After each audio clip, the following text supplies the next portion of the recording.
Hello, everybody. Hopefully you've joined us on this beautiful Thursday evening for our MYP 3 options webinar. I've got some fellow panelists from school with me. I think first one to pop up is Helena there. Helena, do you want to introduce yourself? Hi, everybody. Thanks for joining us tonight. It's great to have you all with us. I'm Helena Murchie, Vice Principal and also the MYP Coordinator. And Vicki? Hi, everybody. My name is Vicki Hallatt. I am the new principal at West Island School. Really great to see you all here tonight. And Vicki has only been with us, I think, 2 weeks now, or the third week now. Third week now. And she said, please don't ask me any difficult questions because she's only been here 3 weeks, so she's not going to know everything about our curriculum and how our school operates.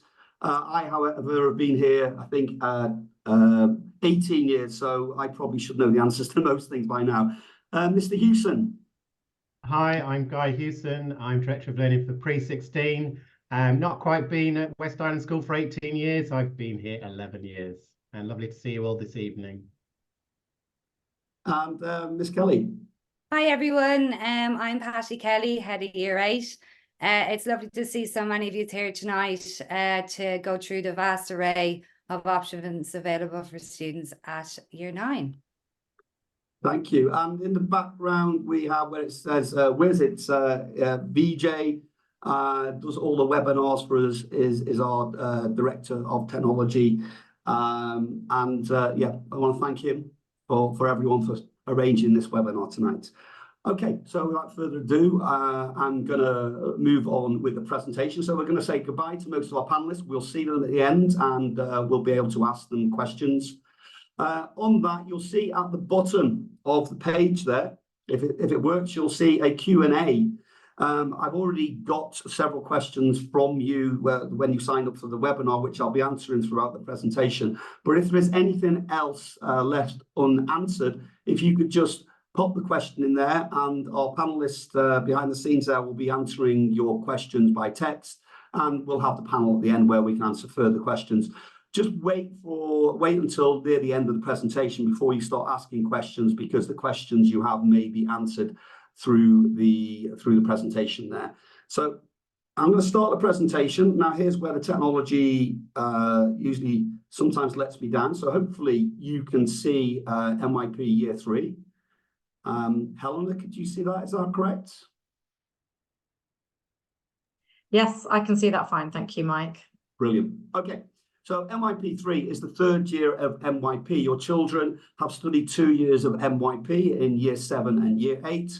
In Year 9, we move on to MYP Year 3. This is the last year that we'll do MYP because we move to GCSE and BTEC options in Year 10 and Year 11, then IB Diploma and IBCP in Year 12 and 13. So this is the final year of MYP 3.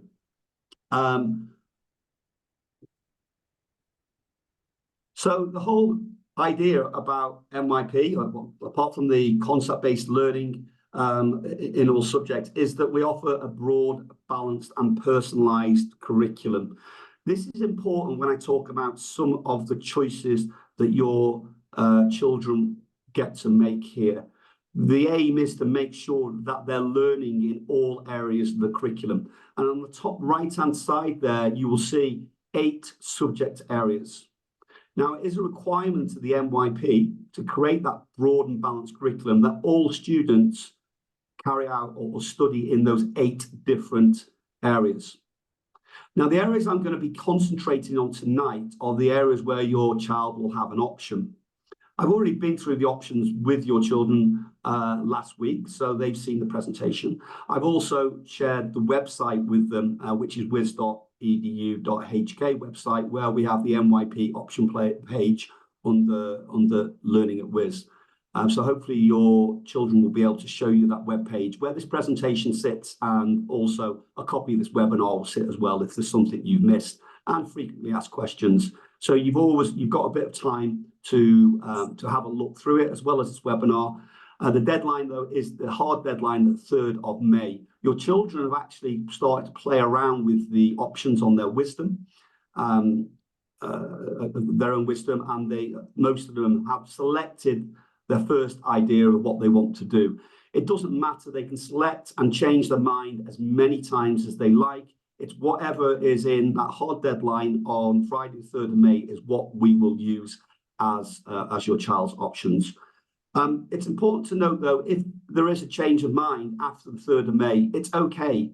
It's okay. Just let Ms Kelly know, and she will inform me, and we can make a change to the options. Of course, we don't want wide-scale changes, because what we'll do is, once the 3rd of May has happened, we'll start putting all of your children into their classes, and we select the number of classes for each subject based on the number of children. So it may be, if you want to make a change, it won't fit in with the options, or the classes will be full. So try and get the options correct before the 3rd of May, but there will be chances to change if you want to, right up until the end of the year, really. Some questions I get asked as well is, can students change their options next year? I've tried a few lessons. The answer is, well, we try to work with students, but it's not ideal if they've already done several lessons in one subject and choose another subject because they missed the start of the course. So let's try and get it right. I'll keep mentioning today all about choice, and really it is your children's choice, not really your choice. They're the ones who have to do the subjects. You can advise, we can advise as teachers, but at the end of the day, it's very important that the children follow their own interests and their own skills, really. We find that time and time again, that's the most important thing in options. If they're forced into choosing a subject they don't really like, it doesn't work. It never works. So please bear that in mind as we work through here. So back to these subjects, you've got 8 different subject areas. The ones we're talking about today predominantly are creative arts, design, individuals and societies, and language acquisition. The other 4, English, maths, PHE, physical health and education, and science, they are compulsory for all students. There is no option choice in MYP 3 there, so we're only looking at those top 4 subject areas today. Below that, we can see we got project-based learning and community projects, and Helena's going to tell us a bit about those. Thanks, Mike. So community project is not an elective, so students, all students have to do it. It's a compulsory part of the MYP, one of the only compulsory parts of the course. And it is what it says it is. So it focuses on community and service, and also it encourages students to take action. So by the end of the community project, students will have worked in with other students. They would have found a community that they have identified as having a need, and they would have found a way to take action to have a positive impact on that community. So it might be by direct service or indirect service, it might be by advocacy, and it will be steeped in research. And it will go through the inquiry cycle. So it will also feature inquiry, action and reflection. But the whole, from start to finish of the community project, it does take the whole second part of the year. So we start it after Chinese New Year, and it goes right up until the summer break. And as parents, you'll be invited into school, and we invite you into a celebration, and you'll be able to see all of your students' projects as well as all of the students. So we have a showcase. Last year, we had some outstanding projects, and I'm sure that your students will be, your children will be absolutely no different. So there are 7 learning outcomes that the students have to reach. And it's a really great part of the course because it's really the students taking ownership for something that they're really deeply interested in. So it might be that they want to work with the domestic migrant workers, or perhaps they're interested in alleviating poverty for a community. And they can work focusing on Hong Kong or globally. So we support them through it. They have a supervisor, but the students take the lead on it, and it leads to some really excellent service and action work. So thanks for that, Mike. First part of the year, when they're not doing the community project, in that time slot, we do project-based learning, which is when the students look at an idea around sustainability, and they're really gaining the skills that they're going to need in the project, in the community project. So it might be the skills of research, or it might be making a website, or it might be learning how to and interact with strangers, something that they might not have done on a sort of semi-professional level before, how to write a letter, how to introduce yourself properly, all these kind of key skills, communication skills that are going to be needed for the community project. So that's what we focus on. Thank you, Helena.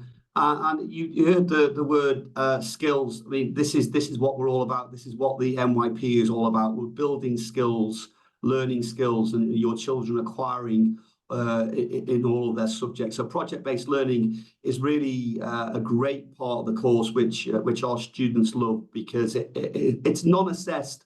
They just need to get in and look at solving problems. And I think we've looked at ocean plastic waste quite a bit, haven't we? Is one of the things we've been looking at there. Yeah, that's right. We've looked at ocean plastic waste, but actually this year we're going to be looking at fashion and the sort of all the sustainability around fashion and fashion waste and recycling and that kind of thing. So it's moving on from plastic, really. Yeah, and we try and build in other things like IT skills within that. Yeah. Yeah, so it's a lot of skill building in that project-based learning course. Yeah, a lot of research. Yeah. So the other two things that mentioned there are strategies for school, S4S as we call it, and EAP, English for Academic Purposes.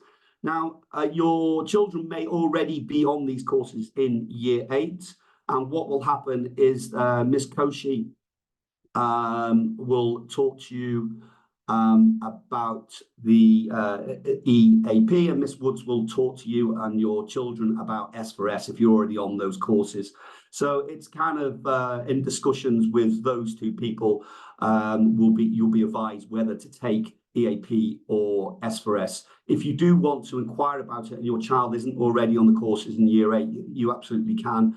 I think their email addresses are later on within this PowerPoint. Now, I'm going to delve straight into what is always the hotly contested subject in Year 9, which is languages. And I've got a lot of you have asked a question about languages. And I want to, first of all, give a little bit of a reason why we only offer one language in Year 9. So I'm going to term this the major language choice, but I'm going to talk about something else after this slide that may be of interest. So back here, all of these subject areas, creative arts has 4 periods of curriculum time. So we've got these 8 areas and we've got a certain amount of curriculum time. So what we do is divide all of our curriculum time into these 8 areas.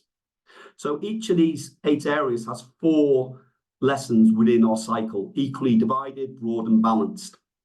So in creative arts, for example, you're going to get the choice to do 2 different subjects, 2 periods each. But in languages, we could offer 2 languages, but that would only be 2 languages for 2 periods each. Our language department, and we agree with them, say that that's just not enough in that particular subject in languages, 2 periods in our 7-day cycle, to actually acquire enough language aptitude to be able to carry on to do GCSE. So all 4 periods are used for 1 language. So it's for 4 periods. It's double the amount of any other subject. We can't offer 2 languages because there's just not the curriculum time for that. We did used to offer 2 languages in Year 9 for 4 periods each. And this was before we did MYP. So the problem would, what we also saw there is that it was very popular. There's quite a few students who chose 2 languages in Year 9.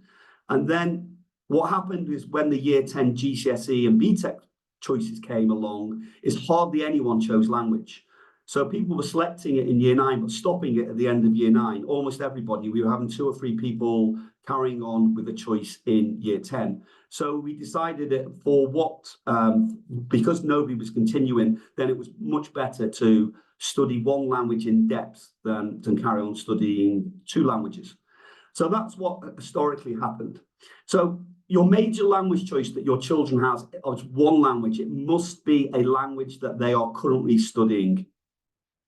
So they can't switch a language. At the moment, most of your children will be studying 2 languages, Chinese and either French or Spanish. So they have to carry on with a choice. They can't, if they're doing Spanish at the moment, they can't suddenly choose French in year 9, because it's a continuum of learning in these languages. So it must be a language choice that already studying. However, hot off the press, and this is why this slide looks a little bit texty and no graphics on it, is just today I've met with the language department, and we're trying to find a solution so that we can offer some kind of support for talented and passionate linguists who want to carry on 2 languages and whose intention is to study 2 languages at GCSE. Because in GCSE, you just study maybe 9 GCSEs, so you haven't got the constraints really of having to study 8 different subject areas. You can really choose your free kind of choice at GCSE to choose 2 languages. But we find we don't have hardly anyone chooses 2 languages at GCSE. But we're going to offer that. We're looking at offering some support. What would this look like? Very, very early stages of discussion to this. So it would look like it would be 2 periods for about half the year.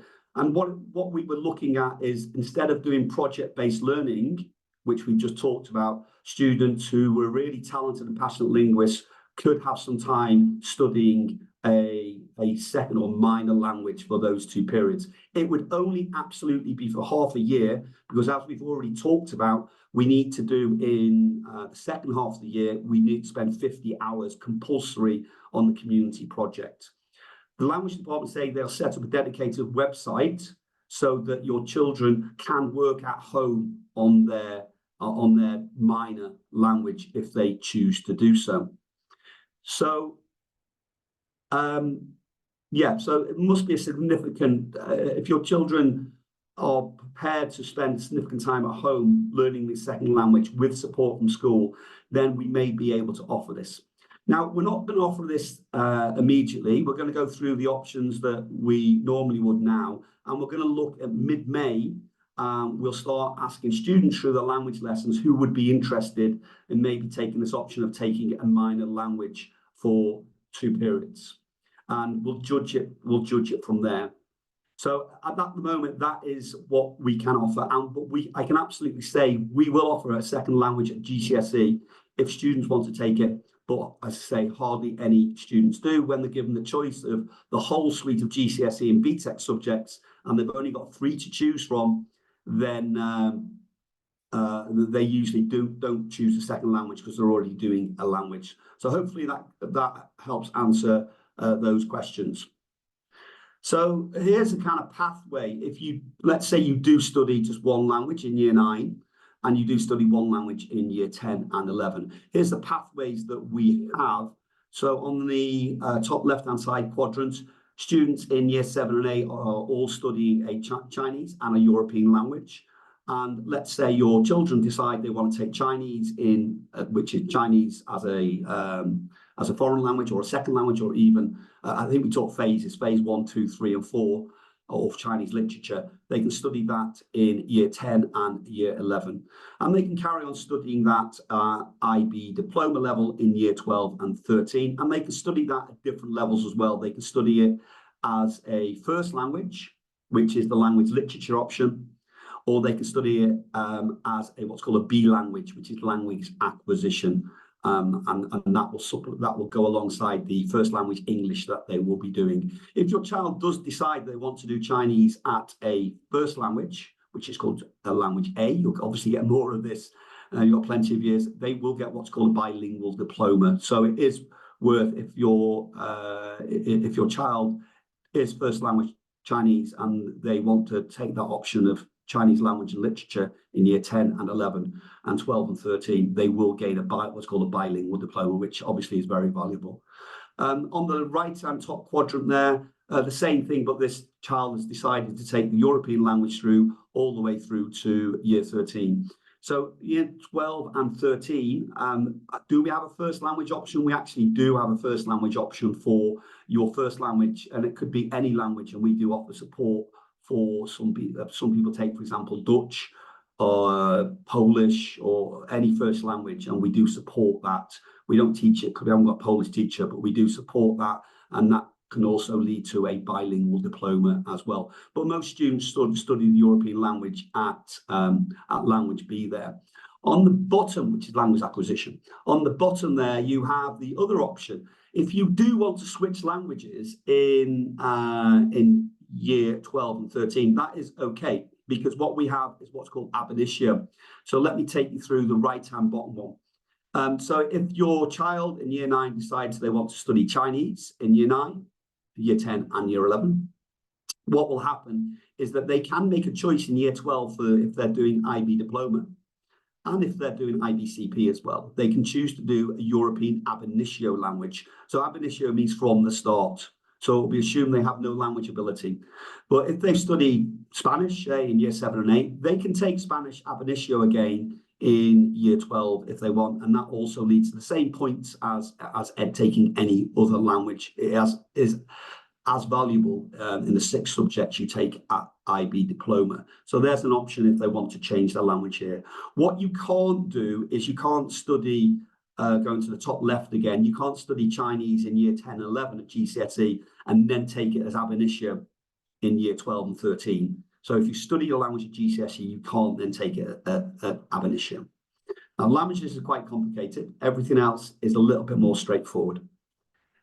So we have 3 areas to choose from, which is individual societies, creative arts and design and technology.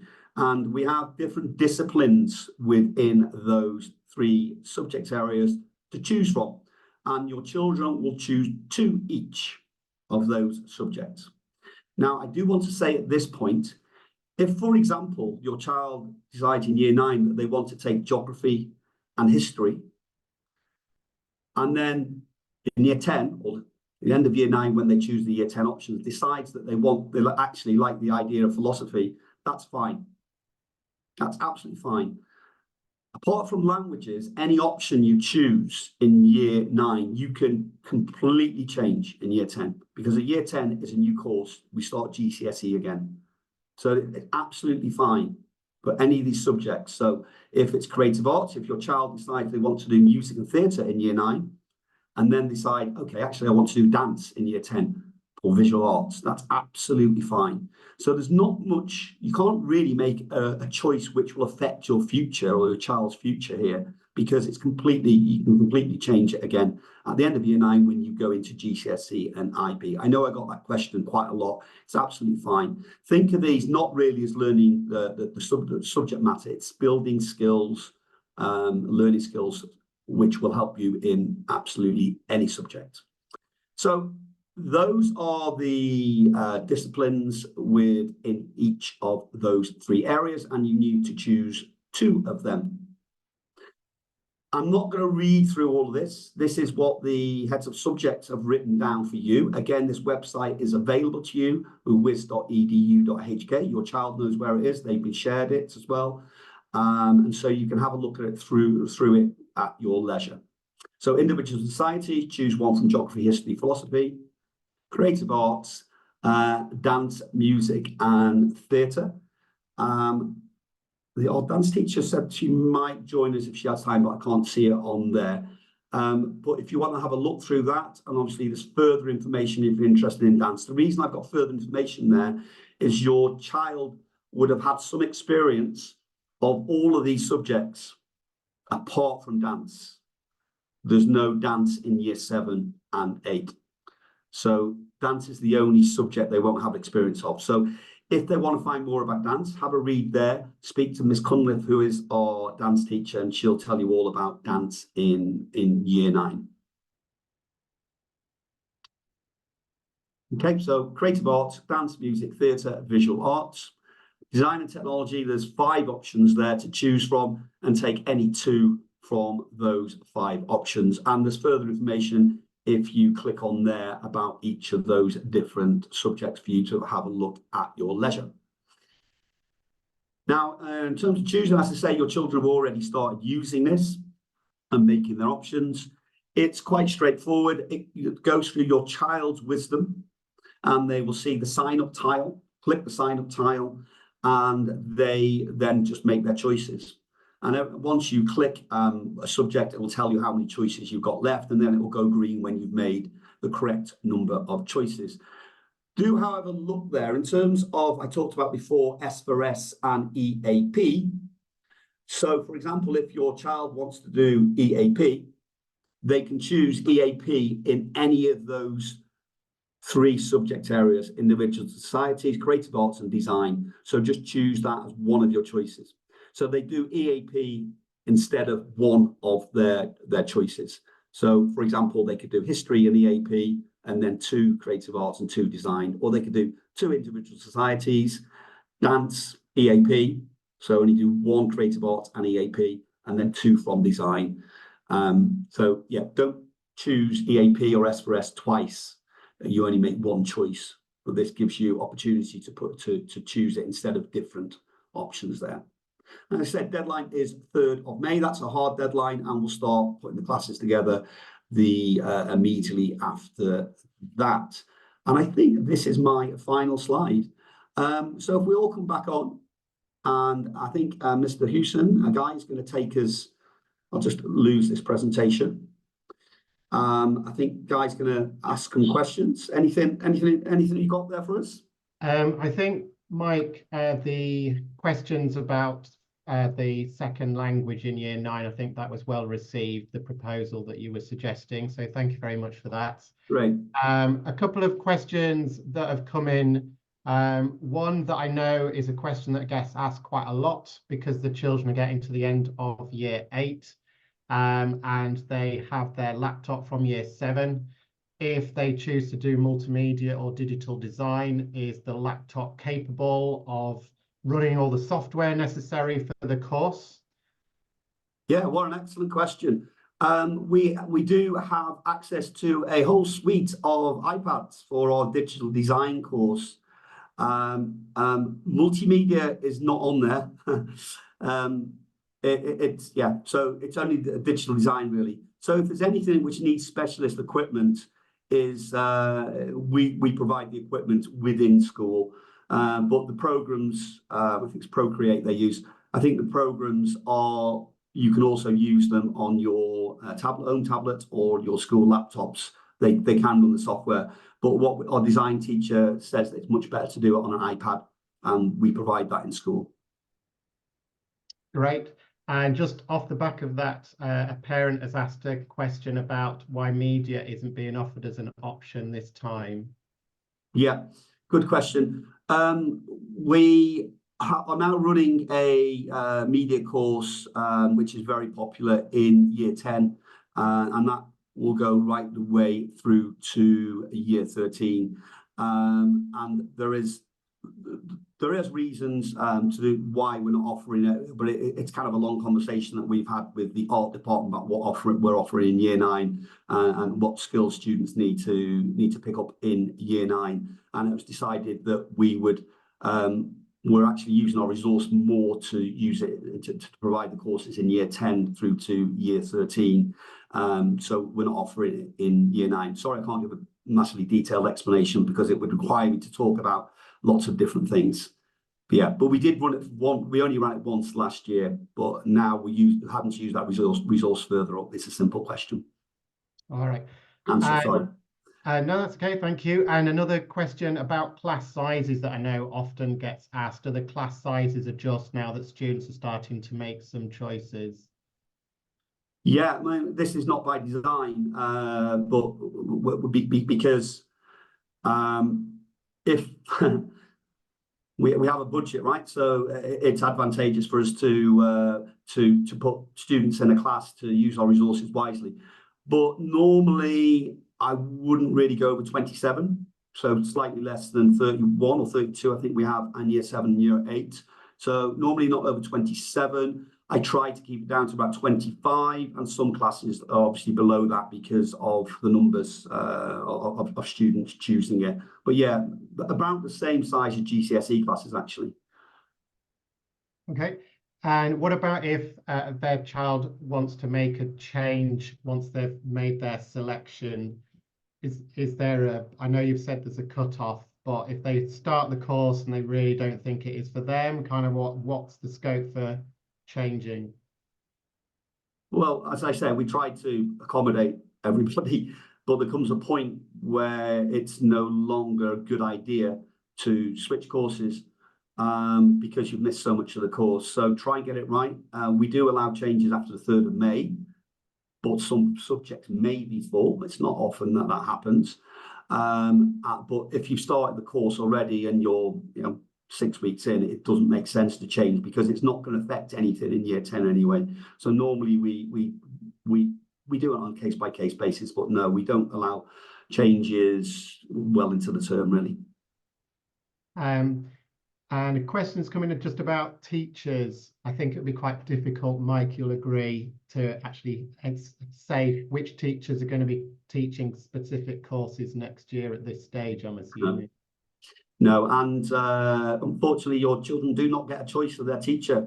It's very likely that if they chose it because their friends choosing the same subject, which does happen, they won't be in the same class because we've got lots of classes. We've got 180 so students and so lots of classes. So please do not make the choice based on your friends doing the subject. Yeah, I think that's some good advice there. And what about mathematics or other subjects? Do they get reallocated in terms of who is in which group? I think so. Yeah, I think maths. Yeah. I don't think the classes carry on. I think every year. I mean, if I'm wrong, I'll get back to you on this. There's FAQs which I'll update on the website, but I'll ask the maths department. But I'm pretty sure that there's a reallocation of maths classes. I think that'll have to be anyway for the way the curriculum works. And Patty, do you know?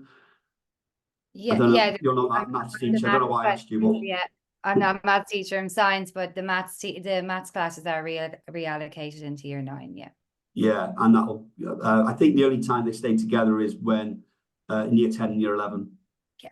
The same classes in year 10 and year 11 and 12 and 13. But apart from that, every year I think they change classes. Yeah. Thank you. And we did have a question just that to confirm to parents this webinar is recorded. So if you would like to watch the recording back just to catch anything you didn't feel that you may have missed, then you will receive the link to be able to watch the webinar and remind yourself. A question is coming about the courses, Mike, and what happens if a particular course is full when the students start to make their choices. Is there kind of a capped limit, or how does that get managed? The courses will not be full up until the 3rd of May because all I do is divide the students by 25 or something like that, and then decide on number of classes like that. So there's no full classes. What might happen is after the 3rd of May, what we'll do is we'll allocate a number of classes to each subject and allocate teachers to those classes. And then the timetables are obviously produced for the teachers. And then if we have classes of, say, 27, we talked about before, let's say 3 full classes of digital design of 27, then it might be difficult to make a change later on. But we do try and accommodate it. We might have a student leaving there and we can put your child into there. But the message is really get the choices done by the 3rd of May, and then they won't risk that. Great. Any panelists see any questions that I've missed that haven't been asked already? Can we just have a check? Sorry, because I'm typing There's out one this about, as well. thanks, Guy. There's one about EAP coming in. Will my child have to do EAP if they're currently doing EAP? And the answer to that is that it will be decided on with consultation with the EAP department. So if it's felt that your child would benefit from EAP provision, then that's what will be arranged for them next week. But if your child does not need EAP, then that won't be the case. But that will be a conversation with Ms Koshy and her team. Yeah, same for S4S. It's a consultation. Sorry, I'm just checking down. It's okay. Are there any pearls of wisdom from our other panelists? Anything you want to chip in with about making choices, options choices? There's a question about the workload of dancing and theatre class, and will there be rehearsals after school?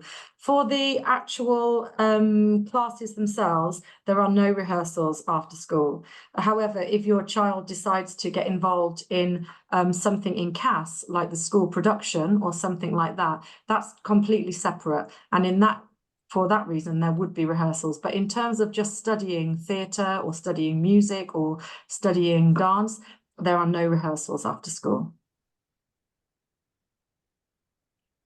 Okay. Anything else before we wrap up? My young children and dog have just run in, so it's probably a good time to start wrapping up, or it could get a bit crazy in here. No, Anyone the panelists want to? I think we are all done, Mike. Brilliant. Thank you very much for Of course, if you do have any more questions, just email me, michael.williams or mike.williams@wis.edu.hk, and I'll do my best to answer as quickly as possible. Any specific questions about subjects, please contact the head of subject, and EAP, obviously, Ms Koshy and Ms Woods for S4S. Thank you for joining us tonight. I hope we answered all your questions, and enjoy the rest of your evening, and we'll see you soon. Thank you. Good night. Thank you. Good night. Good night. Thanks, everybody. Bye.